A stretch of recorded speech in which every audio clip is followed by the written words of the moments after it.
তৌসিফের ডেডিকেশনের প্রেমে পড়েছি। নীলা প্রথমবারের মতো নাটকে জুটি বেঁধেছেন ছোট পর্দার জনপ্রিয় অভিনেতা তৌসিফ মাহবুব এবং মিস ওয়ার্ল্ড বাংলাদেশ শাম্মী ইসলাম নীলা। তাদের অভিনীত নাটকটির নাম ফার্স্ট লাভ। সম্প্রতি এক সংবাদ সম্মেলনে এসে সহ অভিনেতা তৌসিফকে নিয়ে অকপট প্রশংসা করলেন নীলা।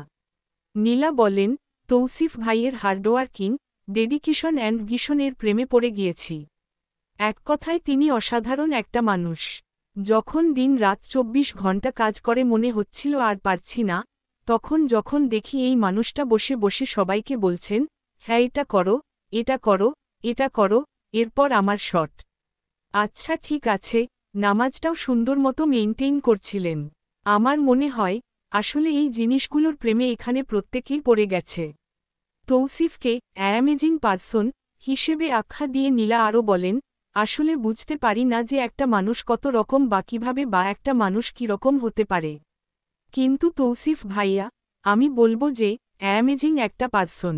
তো আসলে তার কাজের প্রেমে তো অবশ্যই আগে থেকেই ছিলাম, এখন মনে হয় যে তার যে ডেডিকেশন বা পেশেন্স, সেটার প্রেমে নতুন করে পড়েছি। ফার্স্ট লাভ প্রসঙ্গে নীলা জানান, এটাই তার প্রথম কাজ, প্রথম লিডিং অ্যাক্ট্রেস হিসেবে অভিনয়। তার কথায়, প্রথম কাজ, ফার্স্ট লিডিং অ্যাক্ট্রেস মনে হচ্ছে, ওয়াও, ফাইনালি নায়িকা হয়ে যাচ্ছি।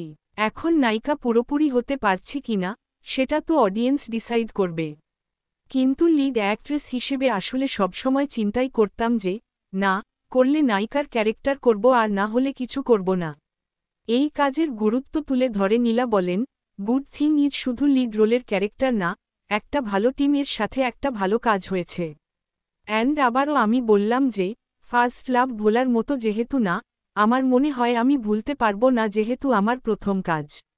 দর্শকদের উদ্দেশ্যে তিনি বলেন, হয়তো ভালো লাগলে আগামীতে আরও কাজ দেখবেন, কিন্তু প্রথম কাজ, প্রথম। তো আপনাদেরও আমার মনে হয় এখানে যত মানুষ আছেন, আপনারা সবাই উইটনেস আমার প্রথম কাজের, ফার্স্ট লাভের। অ্যান্ড ইনশাআল্লাহ আমার অডিয়েন্স যারা আছেন বা আমাদের যারা অডিয়েন্স যারা দেখবেন, তাদেরও প্রথম ভালোবাসার কথা মনে পড়ে যাবে বা মনে থাকবে যে, না, একটা কাজ ছিল যেটার নাম ছিল ফার্স্ট লাভ।